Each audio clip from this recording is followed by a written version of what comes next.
Ultimate Spider-Man next, and I know I can't believe how many shooters this show actually has. I do respect it for what it is, but it just doesn't really feel like pure Spider-Man for me, if that makes sense. Especially after Spectacular Spider-Man got canceled, I was hoping for something like that, but we ended up getting something more MCU adjacent. I mean, obviously taking inspiration from the comic it's titled after, but having him work under Nick Fury, and having him be teammates with White Tiger, etc. Plus all of the weird fourth wall Family Guy cuts weren't really for me. But I do gotta give it some respect because it had some pretty fire episodes. But into our top 3 with number 3, I have our newcomer to the list and your friendly neighborhood Spider-Man. If it keeps up the pace from season 1, there's no doubt in my mind this will end up being the greatest Spider-Man animated series ever. And it's already renewed for 2 more seasons. I don't think it's crazy to say that at all. In my opinion, this is what MCU Spider-Man should have been all along. Not that what we got isn't good. I still love our MCU Spider-Man. It's definitely easier to make a show when you have hindsight to work off of. But genuinely, this is some of the greatest Spider-Man writing I've ever seen. Don't you want a neighbor like me?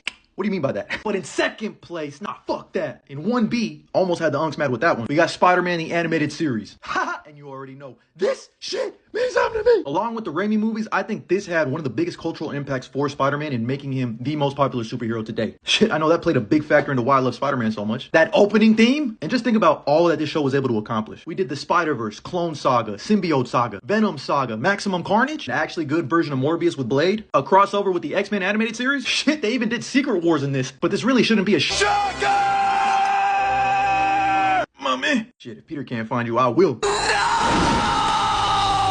But in first place, 1A specifically, hands down without question for me personally, I got Spectacular Spider-Man up there at first. I don't care if it ended short. What we got in those first 2 seasons is peak Spider-Man writing, some of the greatest stories for Spider-Man in animated history. This, and I can't stress this enough, really means something to me. Living on the edge, fighting crime, spinning web, paying respect to everything that came before in film and TV, even as characters that we care about. I love all of these villains' stories and their origins. Plus, their designs are some of my favorite. They did the Symbiote Saga in this to perfection. And the way they adapt Eddie Brock and Venom, making him Ultimate Eddie Brock and Classic Eddie Brock mixed together. Bro. We got Lizard, Electro, Kraven's Last Hunt, Doc Ock, Rhino, Sandman, the Sinister Six, even though they got packed up by the symbiote suit. And I just love how Norman Osborn and Green Goblin are the overarching villain throughout both seasons. Paid so much respect to Spidey's Joker. And I'm just so sad we never got a season 3. But that's why it's number 1. Acknowledge it.